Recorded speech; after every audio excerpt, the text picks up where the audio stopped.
Hello, BookTube. The other day I made a video about 5 nonfiction favorites. Just randomly picked 5 nonfiction books that I really enjoyed, that I thought you might enjoy as well, that I wanted to recommend to you. And Stephanie Cohen left a comment on that video saying she would gladly take a list of 100 such books, and that if I decided to make such a list, she would break out the Pinot Grigio and a bowl of popcorn and a notebook. Well, get your Pinot Grigio ready, because I have decided to do that. So here are 100 more nonfiction recommendations. We'll start with this one. This is Francis Carlin Santa Maria. This is A Room in Athens, an older memoir. A couple goes to the continent in search of a new life, and this is half a century ago, while in Greece, the young woman becomes pregnant and has to deal with a totally different side of an Athens or a picturesque travel memoir than you ever get. She has to figure out natal and infant care in an alien world. Wonderfully smart stuff. Then we have Helen Rappaport. This is After the Romanovs. This is a story of the refugees fleeing the Russian revolutions and ending up in Belle Epoque Paris, where your cab driver could have been a university professor, where your hairdresser might have been a best-selling author or a philosopher. Helen Rappaport does a great job of following their stories, telling you what their stories are like. Some of them are famous, some of them not. Then we have an older book. This is by Marina Warner. This is Alone of All Her Sex. Those of you Catholics out there, but I would argue anybody. This is the story of the Virgin Mary, the story of the Virgin Mary, the myth of the Virgin Mary, the cult of the Virgin Mary, the role that Mary plays in the Catholic faith.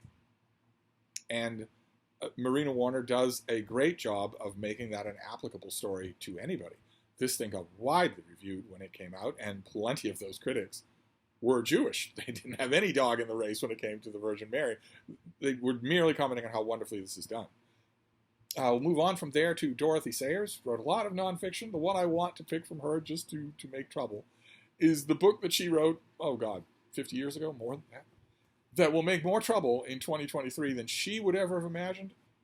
More trouble than I would ever imagine when I first read this. This is her book, a collection of essays called Are Women Human?, in which she writes, in which she attempts to grapple with that very question. This is vintage Dorothy Sayers. She was a spiky, complicated thinker who was not trying to make things easy for her readers. And you really get that in this book. We have Lucy Worsley, who is a historian I don't always particularly like. She did one book, though, that really worked with me, and that is this, Jane Austen at Home. Of course, Jane Austen was seldom elsewhere. This would be on the small bookcase of books about Jane Austen that I would, of the millions that there have been, that I would say deserves a place on that bookcase shelf would be this. A very intimate look at what we know of Jane Austen at Home. Then we have Agatha Christie, the great Agatha Christie, her autobiography. This is a big, weirdly thoughtful book that the author always said, this is the book, the manuscript, the pages that were in the bottom drawer of the desk. This was the book that was waiting when I was done with my day's work, when I was done with my deadline work, a Christie by Christmas, a literary empire to keep going. This is the book that she always said, when I'm done with all the rest of the stuff, I go to this, and I work a little more on it, and I work a little more, and I don't let it go, I can't let it go. And usually when an author says that, they're lying. They're just trying to burnish something that they crapped out in the last 3 weeks because they want to make a pool payment or something like that. But in Christie's case, it was true. It was also true there's a great romance author called Georgette Heyer who had a historical novel called My Lord John that she treated the same way. It was on her mind all the time when she was generating her Regency romances. Christie did this, and you get a different Agatha Christie here in terms of pacing, in terms of thoughtfulness, than you get in any of her mysteries. Baby, what are you doing? Come on. Come on. You can do it. Come on. Come on. There you go. Do strongly recommend it. Ordinarily, author autobiographies are all but worthless, but not in this case. Well, I'm having lots of technical difficulties for this video, aren't we? It's going to be long enough as it is. The next one is by Lenny Goodings. This is a relatively recent book. This is called A Bite of the Apple. About the very early days of this Lenny Goodings went on to become synonymous with Virago Books, and this is her very early days. When she was, oh my, the stories that she tells, they are wonderful, absolutely wonderful. This is so engrossingly readable, but they'll make you wince. This incredibly smart, articulate, talented young woman going into the offices of Virago Press and having crusty old men they would show up an hour later and just assume, well, some coffee might be nice. It's getting on towards the tea. And that's it. They weren't saying that because they were on their way to the office's kitchen. They were saying that to her because they viewed it as her job to get that, to get that ready, go and do that. Kitchen help. Can you believe it? We probably can't believe it. But again, a lot of times memoirs of, this is the shoestring that I started on are fairly tediously artificial. Not this one. Then we have, this is by Laura Claridge. This is The Lady with the Borzoi. This is a biography, but also a working history of Blanche Knopf and what she did for Knopf Publishing. And what she did was to make it less provincial, a lot less provincial. She scoured the continent for the latest thinkers, the latest writers who might want an American book contract, and then came up with very attractive ways to package those to an American reading audience that wasn't anywhere near as adventurous when it came to reading before Blanche Knopf as after. A wonderful biography of a landmark figure in publishing, genuinely landmark figure. She changed the kind of chances that American publishers took on books. And then we have the great Elizabeth Bowen. Of course, I'm a huge fan. This is Bowens Court. This is a kind of an affectionate memoir of her childhood and also of the eponymous house, the eponymous sprawling ramshackle house. Wonderfully, this author I'm a big fan of this author anyway, but I think this book is probably my favorite. Certainly better than the fiction, even though I love the fiction. I love her short stories, but something about the personal element mixed in there. Then we have, this is by Maja Safstrom. This is a whimsical thing, an illustrated thing. Really good if you want, first of all, an idle half hour of your own, or if you have a kid who's interested in natural history and paleontology. This is Animals of a Bygone Era, an illustrated compendium, one animal at a page, of things that are not dinosaurs.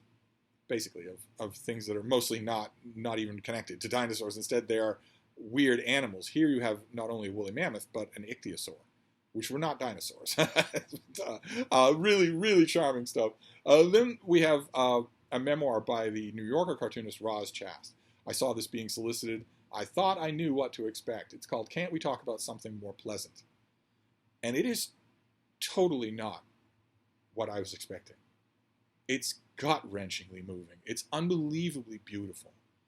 It's her story of living and dealing with and being friends with aging parents, which is a very old story, and I have never seen it done better than in this book, which is full of, this is not prose, it's full of Roz Chast's hilarious cartoons, but they are not in this book doing hilarious stuff. There's plenty of laughter in this book, but oh my God, there's plenty that's not funny. There's plenty that's incredibly bittersweet, where you have these people that were everything to you, they were your whole world, they took care of you, and now you have to take care of them, increasingly. Only, they don't want to be taken care of. It is stubbornly complicated and wonderful. Just wonderful. If you see it in a bookstore, grab it. Then this, I've recommended this book many times before. This is Margot Kaufman's book, Clara, The Early Years, about the world's most spoiled pug. This is the story of meeting Clara and falling in love with her and having her do the weird nasal pug breathing on everybody and be really spoiled and take the whole of the town by storm. And you might be worried if you're looking at this and thinking, well, I love dog books, but I avoid them because I'm going to be bawling at the end of the story. They all have one ending. This one doesn't. It stops before that ending. So you're free to think that ending never happens, even though this is 40 years old. Strongly recommended. There aren't many dog books that I recommend. There are a couple on this list. Then we have something, it'll be no introduction from me, but I want to recommend it. As long as I'm recommending nonfiction works, I want to recommend Cleopatra by Stacy Schief, and I especially want to recommend it to people who don't think they like history or biography, much less ancient biography. If you have not encountered what this author can do on the page, you won't believe it. You really need to try this for yourself. Again, as I say with all of my strongest recommendations, don't take my word for it. just give it a try on its own. I am perfectly willing to let the author win you over. She will. She absolutely will, no matter what you think about ancient history.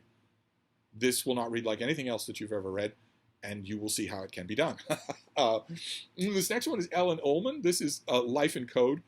It's a history of the author's connection with technology and how that changes. And of course, this is 15 years old, so it would change radically after that. But accounts like this is a really good one, really clear-eyed, really unsparing of herself. Accounts like this are fascinating for me anyway. We all lived through, those of us of a certain age, lived through the introduction of this whole area of this whole kind of technology to our life. If you're of a certain age, you remember when you had no electronic component to your life at all. At all. I do, vividly. When there was no electronic component to anything that I did at any point in any day. And now it's all of my life. It's all over my life. There's virtually no part of it that isn't technological, except for walking the bean. She's being extra cute, isn't she? This on one level, it is a memoir telling that typical story, but really well done.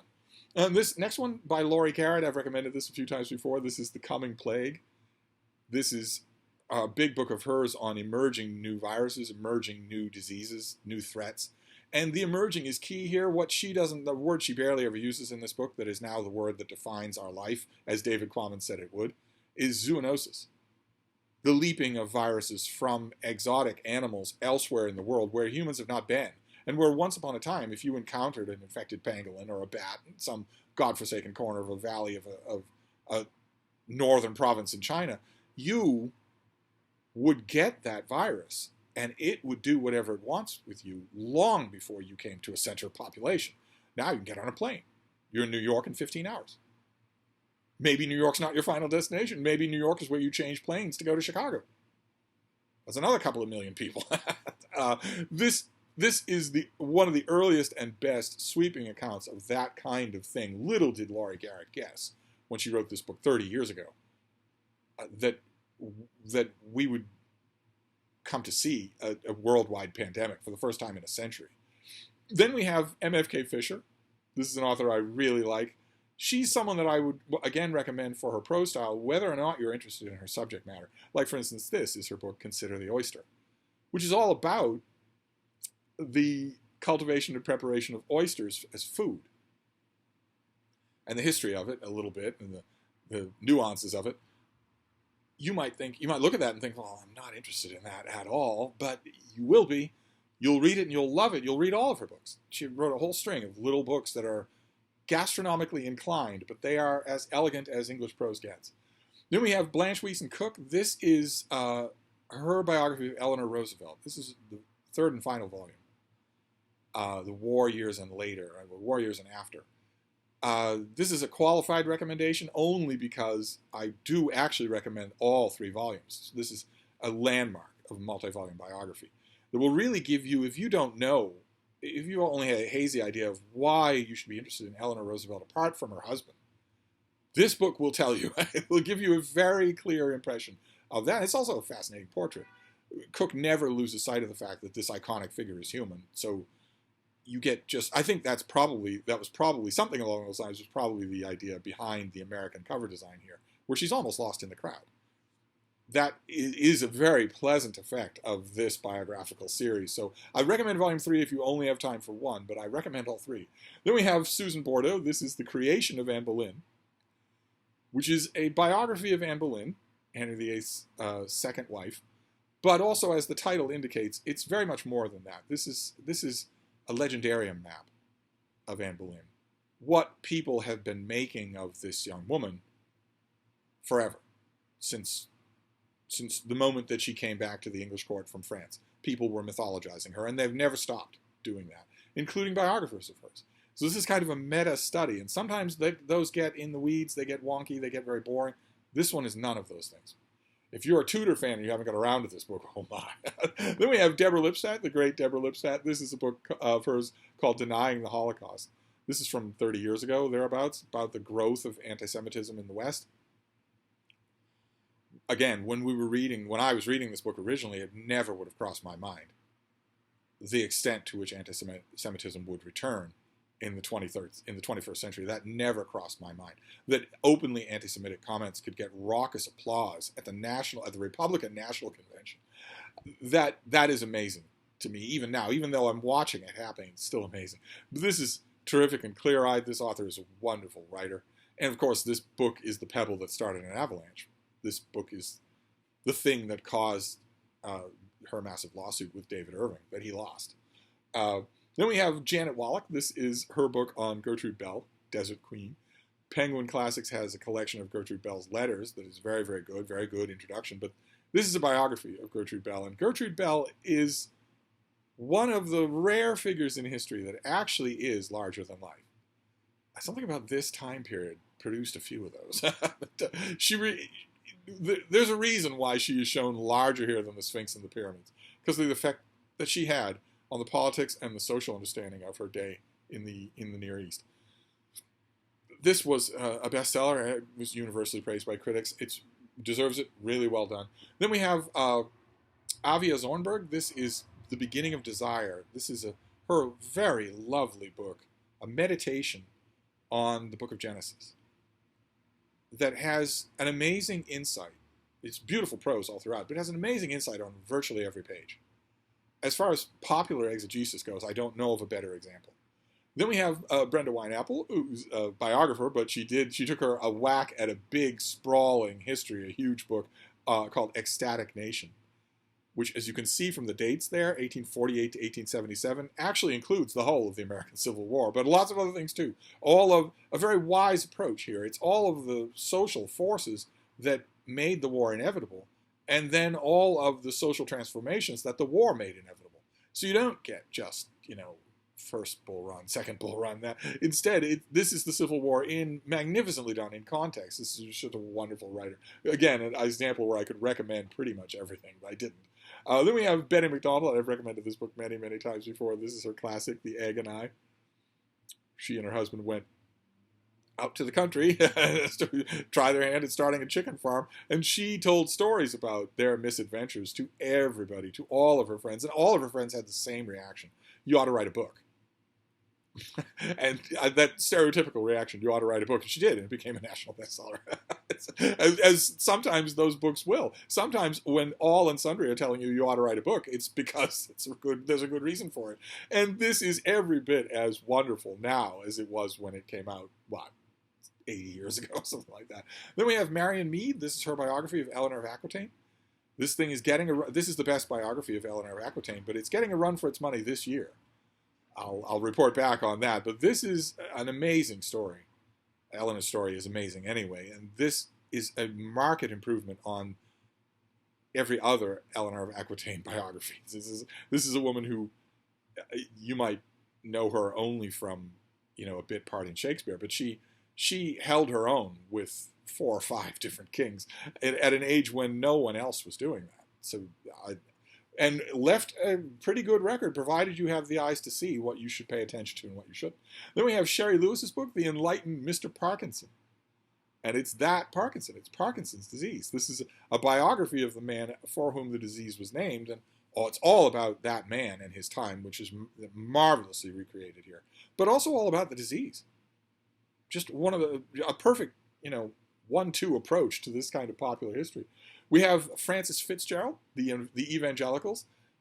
This is all about the American evangelical movement. This is 5 or 6 years old, maybe a little more than that. I can't remember if I am blurbed on the paperback of this. I couldn't praise it highly enough at the time. I wanted everybody to read it, especially every American to read it. Most Americans, I think, even now in 2023, are totally unaware of how much of the countries they live in is shaped by radical, women-hating, racist, science-denying evangelical Christianity.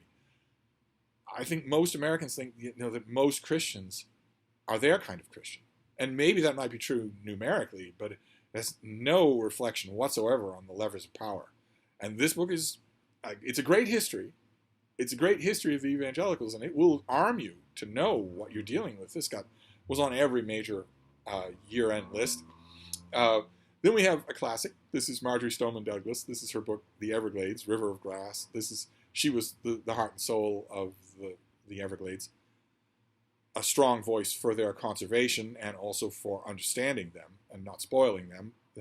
If it weren't for Marjorie Stoneman Douglas and a couple of other people acting right at the right time, we'd have highways through the Everglades.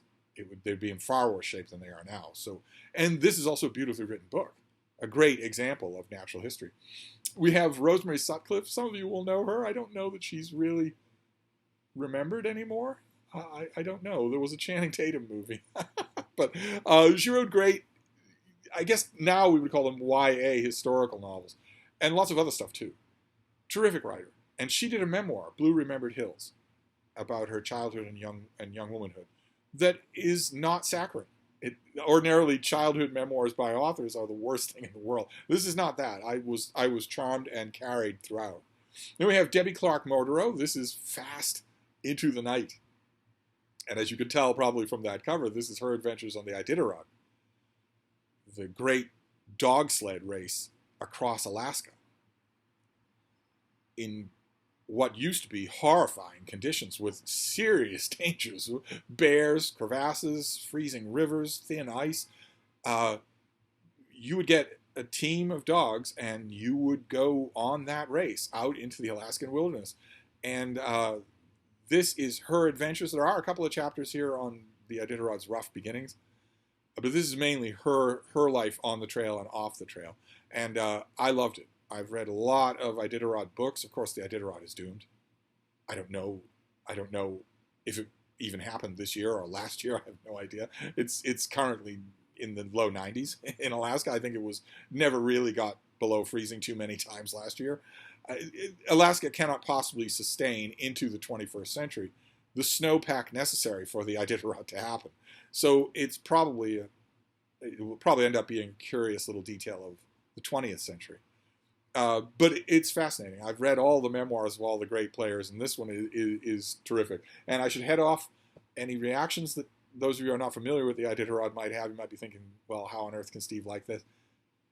I not only have read all of the Iditarod memoirs, but I had up-close and personal encounters with it on a couple of different years. And I can say beyond a shadow of a doubt, in fact, I'm the only two-legged creature on earth who can say beyond a shadow of a doubt, the dogs love it. Absolutely love it. They are not being pressed to do anything, believe you me. They are having a blast. Then we have, this is by Susan Marks. What a curious and wonderfully interesting book this was. This is Finding Betty Crocker. This is a biography of a person who never existed, Betty Crocker, who was kind of a cooking, kitchenware type figure. Show you how to whisk eggs or add sherry to the steak or whatnot.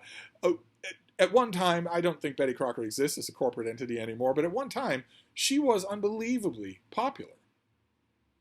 Call-in programs, advice columns, books, TV shows, and this author had the genius idea to understand that, unpack it all, and find out what that story was and what it meant to the countless women who hung on what Betty Crocker had to tell them. Not just about what to do in the kitchen, but about how empowering that was. I've never stopped thinking about it. Then we have Diana Attill's book. This is her book, A Florence Diary. So we started off with a travel memoir. Here we have another travel memoir. This one's a little bit more conventional, but beautifully written. Just beautifully written. Wish I had a copy of this thing. I cannot recommend it strongly enough, though. If you're of the type, there are a few travel logs in here. If you're of a type to read travel logs, travel writing, of that sort of thing, don't miss this one.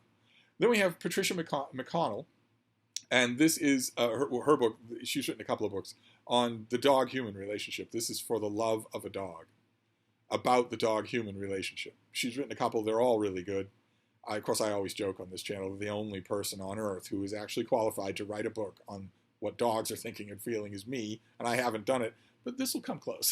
This will come very close. If you are a dog person, you haven't got around to this book. Maybe you haven't got around to this book because you're gun-shy of dog books, because so many of them are syrupy nonsense.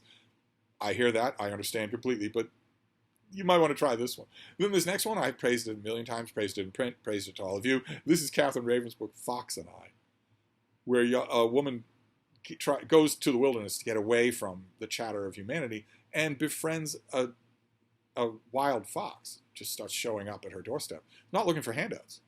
It's pretty clear in the course of the book that the fox just wants to be friends as well. And it's wonderful.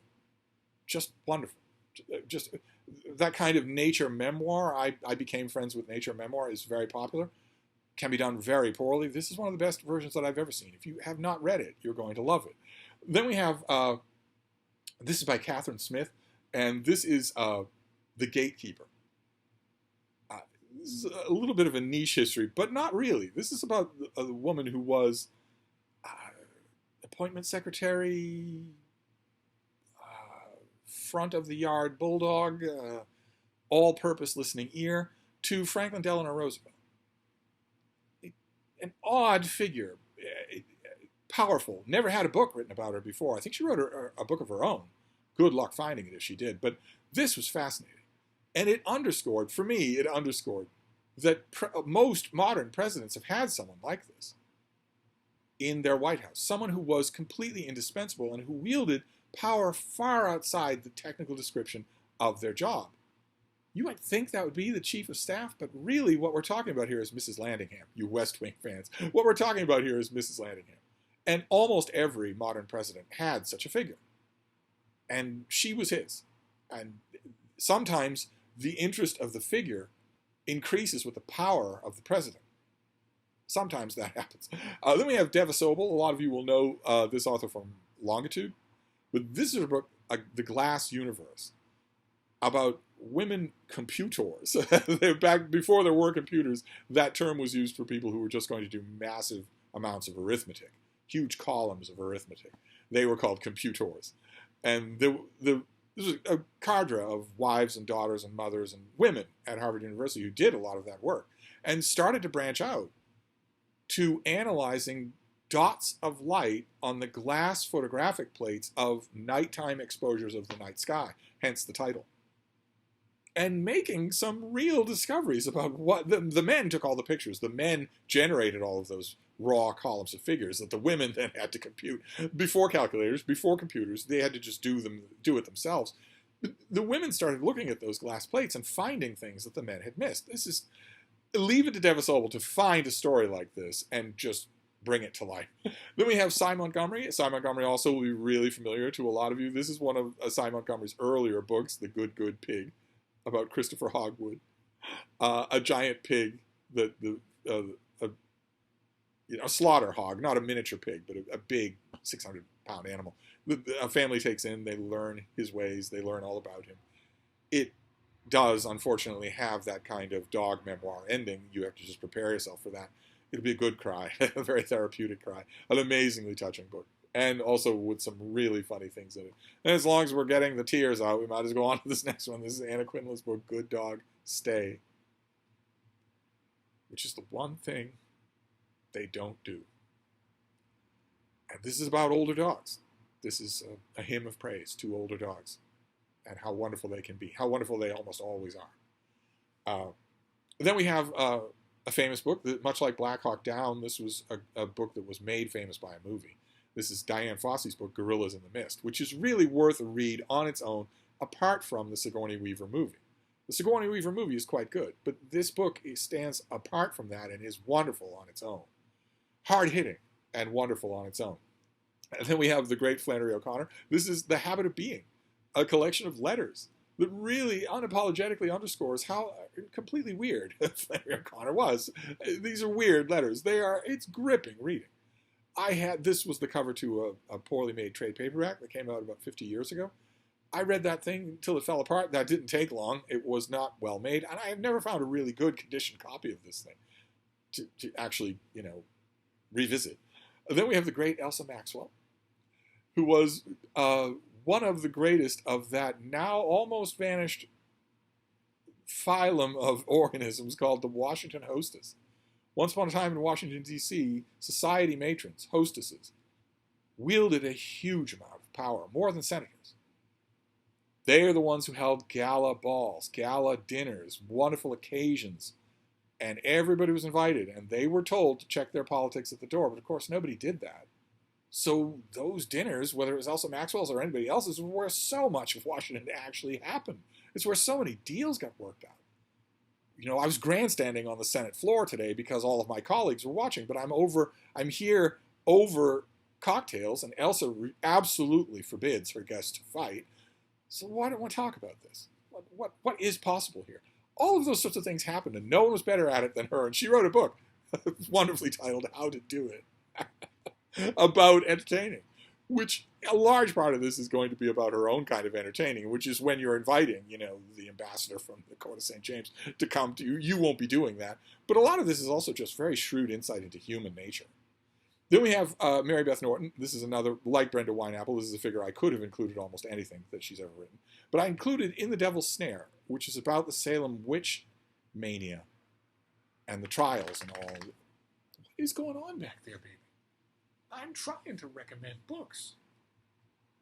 You don't even care. Maybe you're possessed. You want to come down here?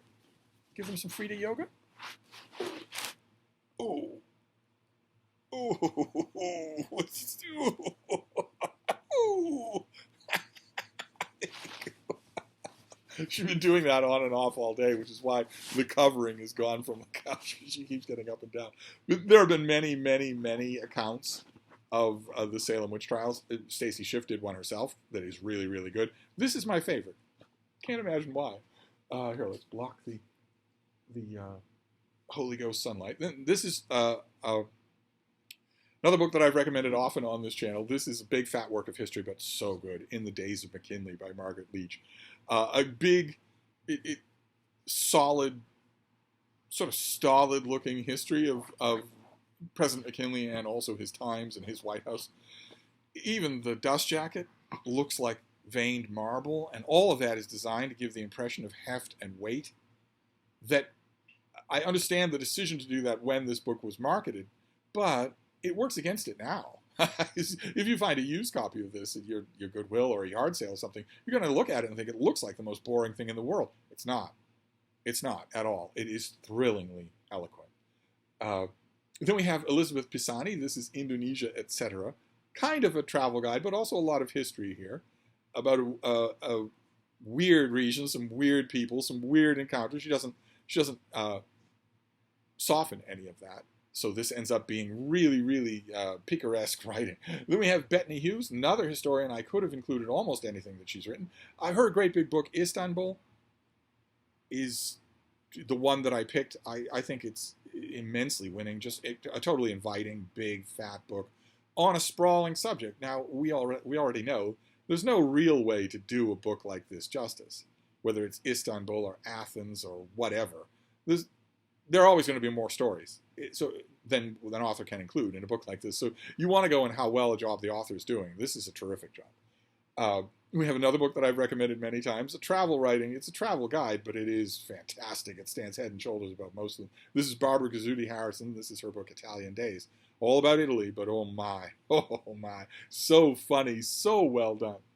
It just totally energetic prose from start to finish. Then we have Vita Sackville West. This is Noel and the Sackvilles, which started out as a sort of dutiful profile of the gigantic, sprawling country home that she was not allowed to inherit because she was a woman. It started out that way as an idea, but it becomes so much more than that. It becomes a meditation on the personal element of history. The Sackvilles go way back. It becomes so much more than that. This and Bowens Court are really birds of a feather. Then we have Mallory Romero's book, The Lady from the Black Lagoon. This is very personal. Mallory Romero is very much a part of this book. She includes herself very consciously throughout the book. Her misadventures, her quips and personality and relationships. But only to underscore, I think she did that only to underscore some of the problems that women face in the industry. This is about the woman who designed the famous Creature from the Black Lagoon and lots of other things too. And the life that she led, the life that she had to lead, that wasn't the same with her male counterparts. Just a terrific look at a Hollywood that no longer exists, except maybe some of those elements do exist. And then we have Allison Hogan. This is a weird thing, a niche pocket study. A couple are on this list that I wouldn't have thought would work as well as it did. There's another example that really knocks that out of the park, but even this one is really good. This is her book on the log cabin. A history of an American image of people that are, if you were born and raised in a log cabin, if you were schooled in a one-room log cabin, in American mythology, it says something about your genuineness, your trustworthiness. And Allison Hogan looks at where all of that mythologizing comes from, but she also studies the reality behind it and log cabins, the reality of log cabins themselves. She did a lot more with this subject than I thought was possible. I was gripped the whole time by what I thought would be a fairly simple thing. But when it comes to niche histories of something that has a very specific locale, a very specific social history, this one takes the cake for the 21st century, so far anyway. This is Christine Corton's book, London Fog, about the massive, life-ending fog that gripped London in the middle of the 20th century. The periodic fogs that London had, but also the worst one of all, the one during World War II. That it got its own episode in the HBO series The Crown, and it's had other accounts. It shows up in some of the fiction of the day. This is a story of that fog, how it formed, the meteorological conditions, but also all the stories from what it was like. I got the advanced copy of this. We might have seen it on this channel. I got the finished copy and thought, that was really, really good. That I was nothing less than fascinated the whole time. It's a shame that it's going to sink out of sight, and it very much did not. Every single review organ in the Western world reviewed this thing, all praising it, which is wonderful. I used to have a hardcover full of those reviews. I don't know what happened to it, but I strongly recommend it. Then we have Laura Coleman. This is her book, The Long Reach of the 60s. Very, very stereotypical cover there with Nixon and Johnson. There's a book coming out just this year, I think in a month, that's about the election of 1968. It also has Johnson and Nixon on the cover. But this is all about the tumult, not just the riots in the streets and, all that sort of thing, but also the political changes and the Supreme Court as well. Really good, a really good, wide-reaching book. Does a lot in very few pages. Then we have Maeve Brennan, Institution at the New Yorker. This is a collection of her columns and pieces and profiles and notes and quips and jokes from the New Yorker called The Longwinded Lady. I don't know how in print any of these things are, but this one's had a couple of different editions. You should be able to find most of these things. Then we have a biography, another biography. This is a biography of Louisa Catherine Adams. This is by Marjorie Heffman. It's wonderful. It's absolutely wonderful. It's a biography of the wife of John Quincy Adams, who for 200 years had the distinction of being the only American First Lady who was not born American. In the history book, she no longer has that distinction alone because Donald Trump's third wife, Melania, was also First Lady and was not born American.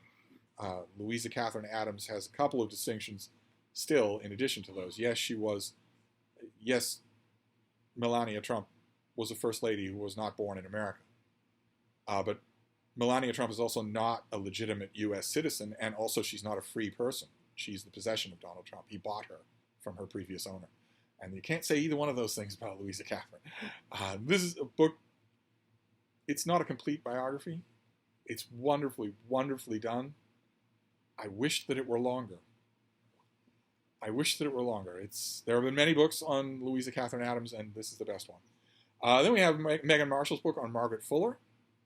Most biography readers that I know of don't know who Margaret Fuller is. They don't have any idea who she was. They don't have any idea how a century ago every single intellectual and politician in the country definitely knew who she was and quoted her. It regarded what she thought about things. This goes a long way towards establishing what you're missing. It's also a heck of a biography, just wonderfully done. And as long as we're talking about a heck of a biography, how about another old favorite of Steve's? This is Antonia Fraser's book, Mary, Queen of Scots, about the vexed life of Mary and how that life haunted Queen Elizabeth of England. This is dense reading, tough reading, but fantastic. Not the only appearance of this family on this list, but not Mary Queen of Scots' family, but Antonia Fraser's family. It was a mega bestseller, this book, when it came out. It was a mega bestseller again when it came out in paperback. I can't recommend it strongly enough. Then we have Michelle McPhee. This is Maximum Harm. This is her book on the Tsarnaev brothers, who conducted the Boston Marathon bombing here in Boston. One of the brothers did not survive the violence that followed. the police search, although ironically his fatal wound was delivered accidentally by his younger brother. His younger brother did survive and was found and was tried and was sentenced to live comfortably with 3 meals a day and as much reading material as he wants for the rest of his life. And this is probably the best book that could be done on the subject. I mean, the subject is well known. I don't know that there are many open questions. The only real open question on the subject of the one remaining Tsarnaev brother is how long it's going to take him to die in prison, for someone to kill him. I think he's kept in extremely protective circumstances because I'm pretty sure that everyone in the institution where he is kept wants to kill him and would gladly take 10 life sentences added on to their already existing life sentence to do that. Considering that he laughed about planting a bomb that cut a little boy into 2 pieces, I can understand that. I'm not really 100% sure, even to this day, why the first policeman on the scene of a bloodied and weakened Tsarnaev brother hiding in a topped-over boat didn't pump 10 rounds into his left eye. I'm not really 100% sure why that didn't happen. Maybe because the theory goes that that cop would have been arraigned and sent to prison. I think he'd have been given a parade. But it's brutal reading it because it's not just about the violence of that day. It's also about the indoctrination, the radicalization of the younger Tsarnaev brother, who was a normal person, just a normal stoner high school kid, until he was radicalized. It's tough reading, but it's really, really good. Then we have, next we have an example of something that I have often said doesn't exist. I often mock the idea of a celebrity memoir. I draw funny stories about how the celebrity's not even in the room. They barely talk with the writer. Every once in a while, that isn't true. Every once in a while, the celebrity kind of does want to be involved. There might be a lot of gin involved as well, but they will sit down with the writer and tell them great stories and maybe help them out a bit now and then with the book. Every once in a while, a celebrity will want to do that. I think this was one of those cases. This is The $1 Million Mermaid, which is by Esther Williams. But it's Digby Deal who did the writing. He's the one who did all the collating and all of the background research and whatnot. But I think, just from reading this thing, I think that Esther Williams probably had a lot to do with this. Those of you who are young will not know who Esther Williams was. It's a very weird vogue that she had. Swimming movies. Synchronized swimming movies. You're going to think I'm making it up. If you're a 21st century kid, you're going to think I'm making it up. But I'm sure that YouTube has clips of Esther Williams' set-piece numbers of synchronized swimming. Who knows? If you watch one of those clips, you might get some of what was going on. There was a magic to them. And also, she's got a million stories about where all the bodies are buried in Hollywood, especially they're buried at sea. Then we have Anne Hood's little book, Morning Star. This is growing up with books. One of a couple of books on this list that's it's just a bookish memoir. I'm sure you've read a lot of those. I love them. Absolutely love them. And that's what this is. It's really heartfelt example of that. It doesn't break the mold any more than this next one does. This next one is by Pamela Paul, whose later book I hated. 100 Things We Lost to the Internet it's dumb. The worst possible criticism I make of the book is that it's dumb. And that book is just dumb. But she wrote a book before that I really enjoyed. This is My Life with Bob. And Bob is Book of Books. Bob is not a person. Bob is a list of books that she's been making about for her whole life, of the books that she's read or wants to read and what she thought of them. I thought this was utterly charming. I reviewed it. I loved it. I don't speak for the rest of Pamela Paul's editorial life or her record as an employer or her subsequent books, but My Life with Bob was really good. Then we have Gladys Tabor, a name she's gone now. She was a bestseller. She had her day in the sun, and she had her day in the sun for a long series of books that could have been on this list. The Still Meadow books. There was even a Still Meadow cookbook, I think. They were all the rage. They did really well, and they're forgotten. No one remembers Gladys Tabor anymore. But she wrote a book called My Own Cape Cod about an old ramshackle house on Cape Cod here in Massachusetts that she came to every year. She loved it. She ended up spending a lot of time there. And there are lots of Cape Cod books, and this is one of my favorites. And this next one is not Cape Cod, but the island right off Cape Cod, Martha's Vineyard. This is by Madeline Blaise. This is To the New Owners. A bunch of stories that the conceit of the title is that the old salt box house is being sold, and Madeline Blaise is telling stories about it. All the stories that fill these rooms, that inform this house and all the locality around it. and lots of a particular Martha's Vineyard, a particular era of Martha's Vineyard. Books like this always, if they're done well, they always capture that kind of an era. This does a wonderful job of that.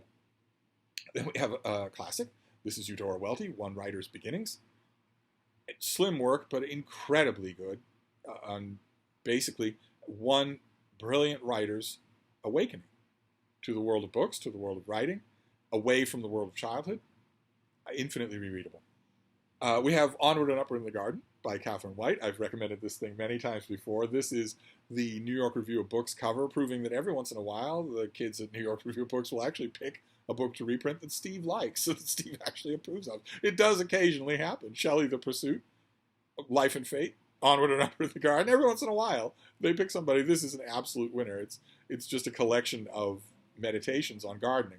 But like a lot of the best books that are meditations on gardening, it ends up being about a lot more than that, and proves that she was twice the prose stylist of her husband. Then we have, this is a little bit, the 21st century word would be problematic. This is Cornelia Otis Skinner and Emily Kimbrough. This is their famous book, Our Hearts Were Young and Gay. This is a century old. It sold by the bucket load. When it originally came out, it sold by the bucket load. It's just two young girls traveling all over the world, having all sorts of airhead adventures. Lots and lots of great one-liners in here. There are some bits and pieces that are dated, and that would definitely put this on the radar for the censors that the literary world has just ceded power to. Would certainly say that you can't reprint this thing, but it's all, you don't have to read more than 10 pages of this to know that there's no malice anywhere in here. There's no bigotry anywhere in here. It's purely meant affectionately and fun. And that's not much of the book anyway. Most of this book is a critic, when this was reprinted a long, long time ago, compared it to Innocents Abroad by Mark Twain. I think that comparison is apt. It's a shame that it's not known anymore. Then we have Rose Macaulay. This is her collection of essays, Personal Pleasures. There are some real winning pieces in here. This also, I think, had a reprint from the New York Review of Books. And this is not that. This is a cover from a more recent reprint that I never got. I never got this edition in the mail. I'd love to have gotten it. Some of the things in here are wonderful. Some of the pieces in here are wonderful. There's one that I go back to all the time about staying in bed. There's one about the rudeness of people that you meet when you're vacationing. There's a great one about book catalogs. Just wonderful ruminations. Well worth your time to get. Rose Macaulay is well worth your time for lots of other stuff, but as an entry point to the author, certainly. Then we have a classic, a towering work of literature. Any of you who have ever read this will agree. I don't think there's a nay vote in the house. Pilgrim at Tinker Creek by Annie Dillard. Nature history, nature meditations, but done at a pitch of prose that, oh my, you don't get it very often. This one might be harder to find and maybe pricey. This is by Catherine Rudy, and it's Postcards on Parchment. It's a study of old books, very old books, centuries old books, and the things that people did to them. What did you tuck into your book? What did you add to your book?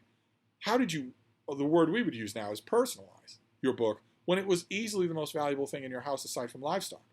What did you do to it? I thought this would be dry, and I loved it. It's a big, oversized hardcover full of illustrations. I thought it was fantastic. A lot more personality than it needed. I was taken up with it completely. Then we have a biography, a literary biography, also a meditation. This is by Carolyn Fraser. This is Prairie Fires, which is all about Laura Ingalls Wilder. If you are a fan of Laura Ingalls Wilder's books and you have never read a biography of her, don't read anyone but this. Just read this one. You can tell from the circles all over this thing that it was met with universal hosannas of praise, including me. A lot of the universal hosannas of praise that it got are from critics who would have ignored it if a certain little voice in their ear had not said, definitely try this. You are going to love it, and you will find it easy to assign. This is all the layers of Laura Ingalls Wilder that you don't get. She purposely made sure you didn't get them in her books. Couldn't recommend it more. And this next one is a lot like the Blanche Wiesen cookbooks about Eleanor Roosevelt. This is by Sylvia Jukes Morris. This is her biography of Claire Booth Luce. This is book number 2, The Honorable Claire Booth Luce. The first one is called The Price of Fame or something like that. It's a 2-volume biography. And like with the Eleanor Roosevelt books, I strongly recommend both volumes. I don't know how, you won't know this figure at all, but if you're born in the 21st century, you won't know this figure at all. But what a story. What an amazing amazing story. If you're at a yard sale or a used bookstore, you see the 2 hardcovers, get them both and just read them both. But if you've only got the time or inclination to read one, read the second one. When she was a figure that, again, like Margaret Fuller, everybody in her day thought about her, considered her a heavyweight. Then we have Elizabeth Anderson's book, Private Government. This is about employers. It's about your job. And all the elements of what it means to be someone's employee that a lot of us don't think about. I didn't think about. Every page of this thing was a, wow, I've never thought about it that way moment. About what employment in modern capitalistic societies really actually means. What it actually means. Just fascinating. Absolutely fascinating. You won't really step this far outside the bubble of that subject unless you employ yourself. Then you'll start to see, because all of your friends will be employed by other people. So then you'll start to see some of the realizations in this book. A little bit dated. Obviously, COVID changed a lot of the relationship of employers and employee, but still well worth your time if your library has a copy. Then we have Sarah Chayes. This is a tough book. This is The Punishment of Virtue.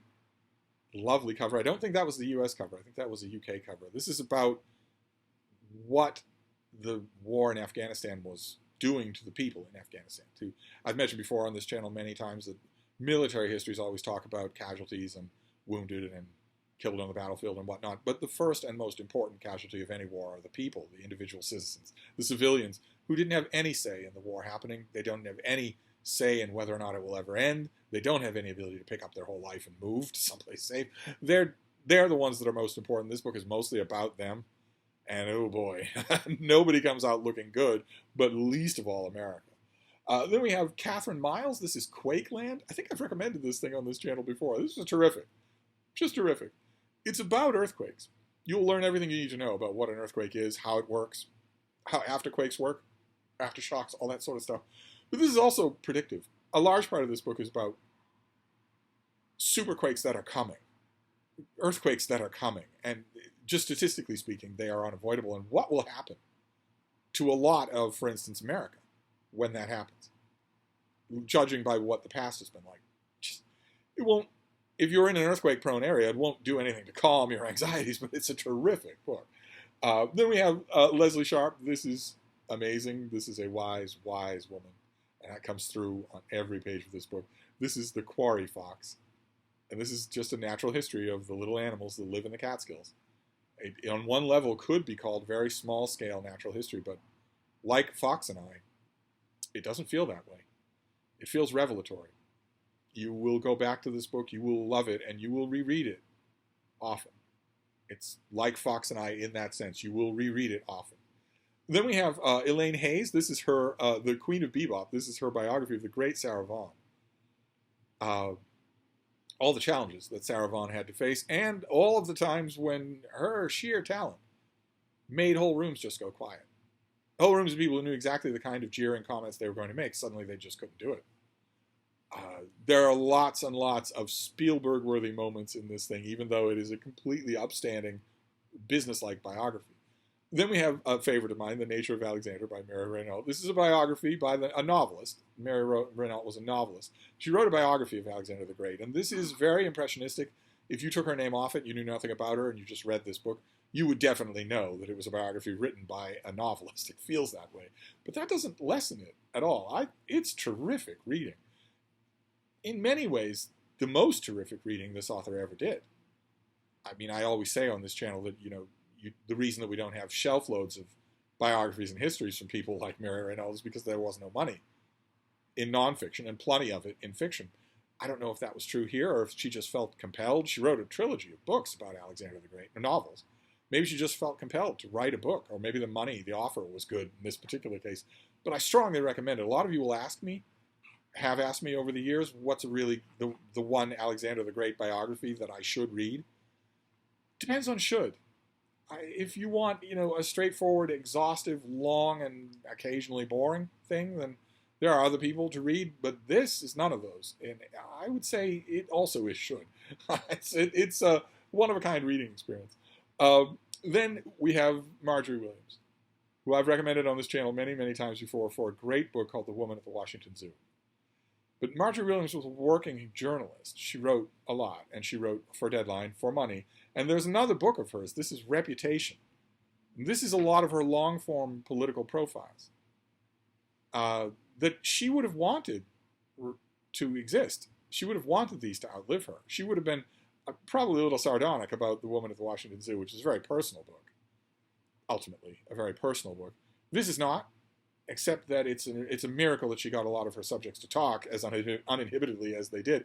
But I think she would have wanted this to live. This is a lot of the work that she was proud of.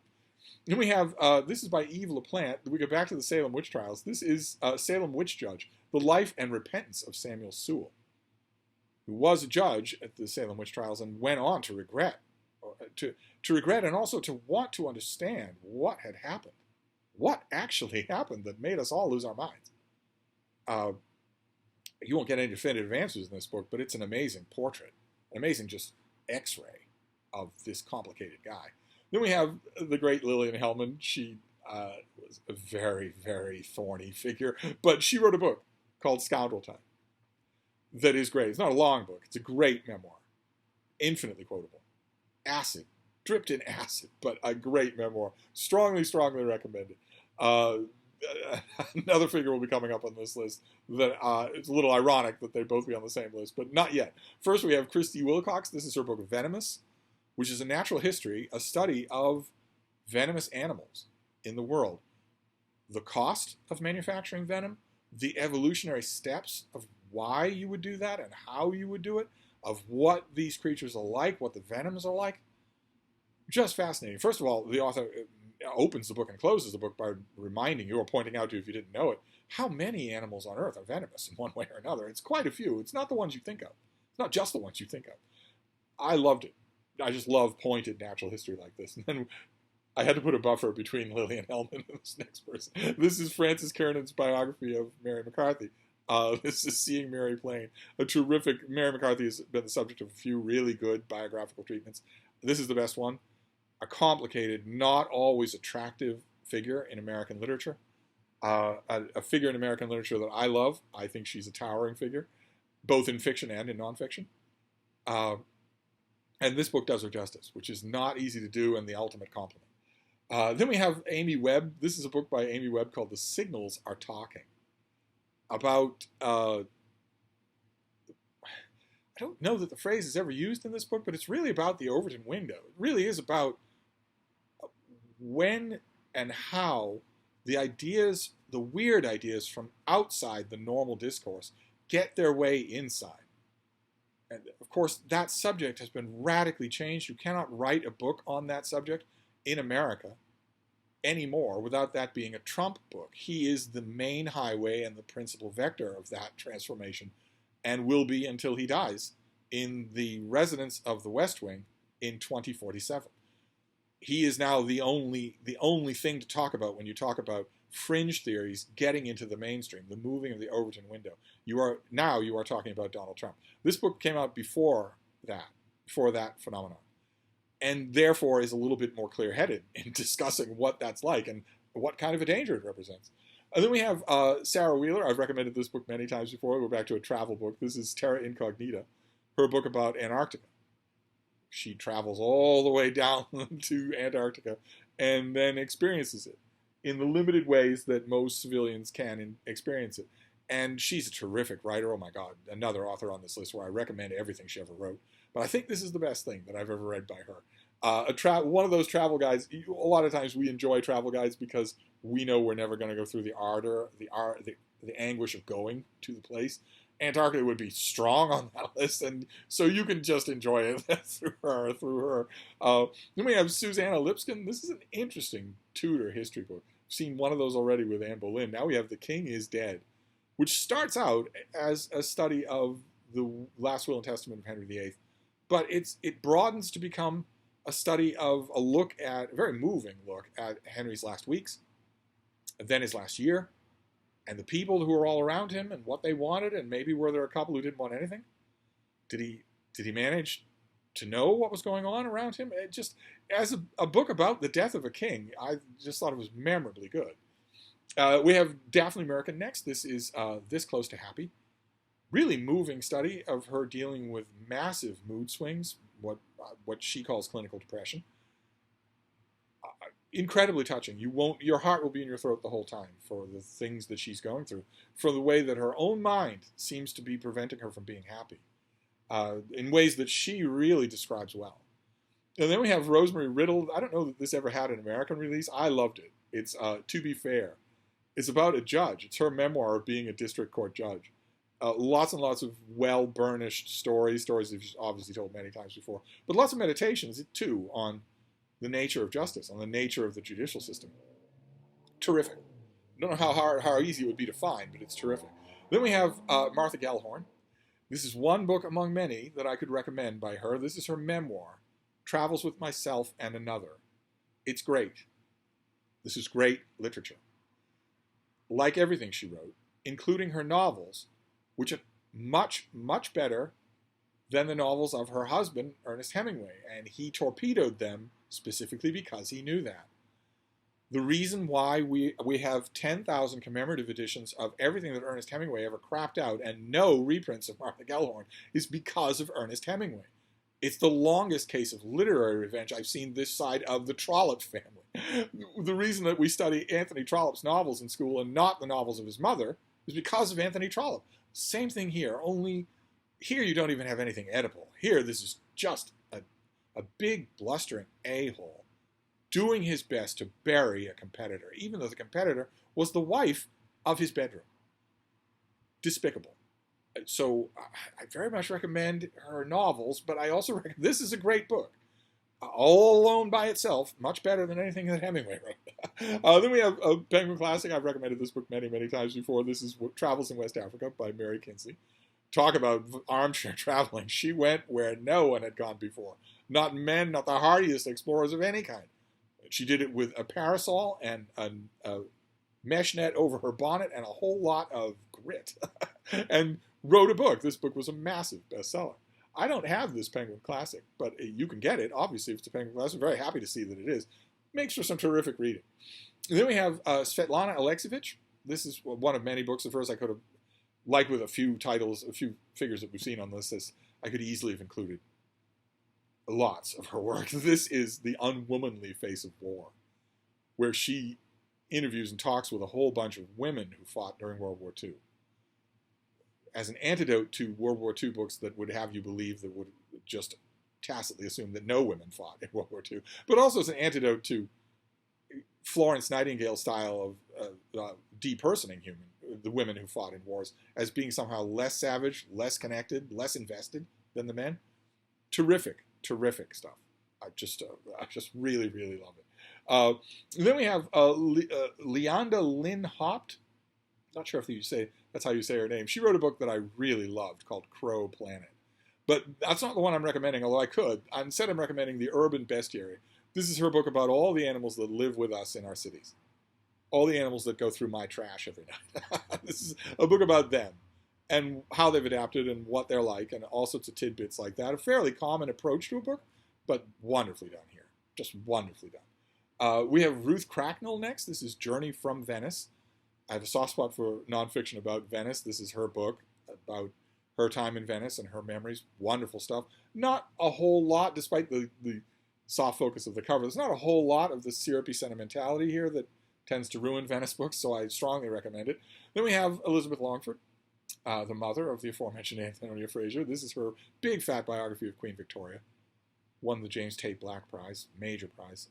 Wonderful biography of Victoria. May very well be, no offense to Lytton Strachey, but this may very well be the best biography of Victoria that's ever been written.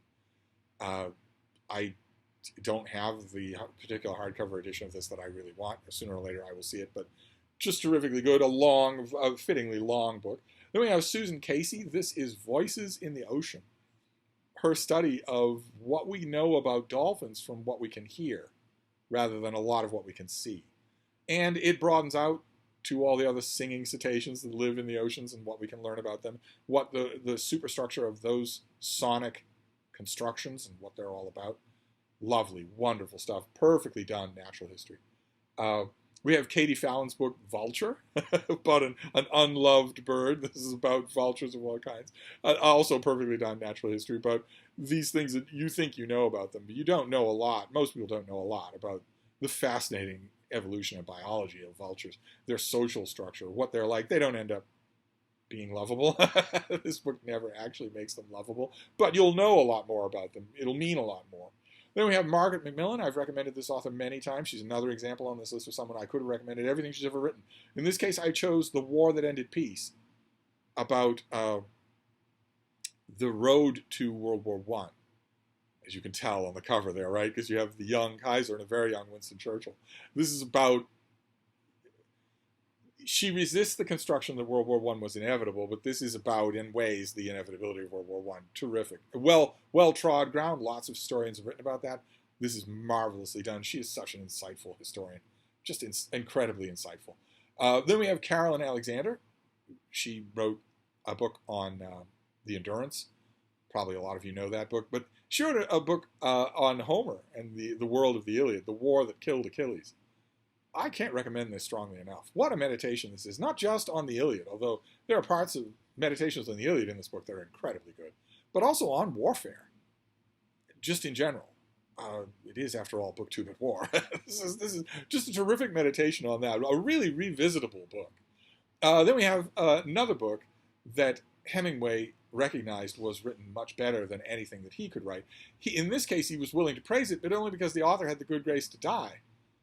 If she'd been alive, he would have made sure that she didn't get another contract. This is Beryl Markham's book, West with the Night, which is just about as beautiful an adventure memoir as you could ask for. It has all of the adventure and the oversized personalities of Mary Kingsley's book, but much better written. No offense to Mary Kingsley, but prose doesn't get much better than this.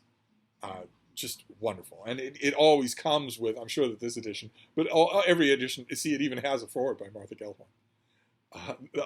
Every edition of Beryl Markham of West with the Night always has Hemingway's famous comment that it's a better book than he ever wrote. There's a little bit of an edge to that, especially when he's got a foreword by Martha Gellhorn. But we'll move on. We'll move on to Hermione Lee, who again is another figure on this list who I could legitimately put every book that she wrote. She's a biographer, and her books are great, except for the one I got to review, which I did not like. But this is her biography of Willa Cather. I could have put almost any book on here. But this is just terrific. Willa Cather is an absolutely fascinating figure anyway, but leave it to Hermione Lee to figure out, to find all of the ways that she's fascinating, including ways that have eluded other biographers. I'm not 100% sure that this will send you running back to Willa Cather's novels. It did me, but it might, but oh my, what a story. It just doesn't let up. Then we have another travel writing book. This is the great Freya Stark, who's not known anymore. This is her book, A Winter in Arabia, but really this could be any book of hers. What a caustic, utterly unblinking, unsentimental eye for writing what's around her. God, there were travel writing books about Arabia at the time when she was writing this a century ago that just dripped in schmaltz. And she knew that. And you get lots of real sly humor in her writing as a result. Then we have Brenda Peterson's book, Wolf Nation. This starts out as a natural history of the wolf, especially in America. And then it entwines stories about the wolf's history in America and the massive genocidal extermination campaign that was waged against the wolf in America. But it moves on from there to broader issues of natural history and also lots of natural history conservation and not lots of natural history about wolves. Comes one of those all-encompassing nature books that it far exceeds its remit and just does a great job. Then we have, let's see here, is this going to show up? Yes, it is. There we go. The Writing Life, a terrific book on the craft of writing, on the job of meeting deadlines, on the workload involved. Wonderful, wonderful stuff with big, fat trade paperback. Very satisfying for those of you who like to read about writing. And I think we're going to finish the list here. Yes, over an hour. We're going to finish the list with the great Carlotta Gall. This is dispatches of hers, lots and lots of deadline prose, of The Wrong Enemy, America in Afghanistan. So we'll end back with Afghanistan. Piercingly good stuff here.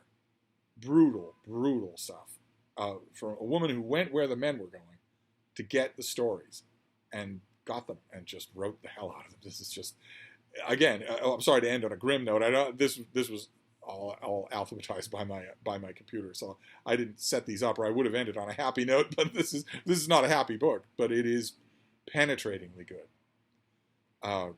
on some of the things that America did in Afghanistan and what it meant for the Afghanis on the ground.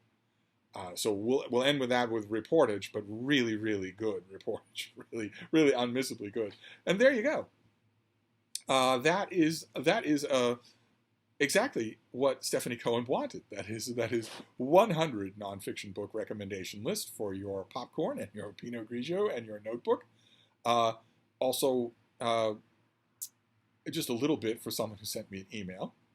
No names at all, but an email about the first nonfiction recommendation list I made, in which this person said, "Hey, buddy, we're buddies when I tell you we are, but hey, buddy, couldn't help but notice that all 5 of the books on your first nonfiction recommendation list were by chicks.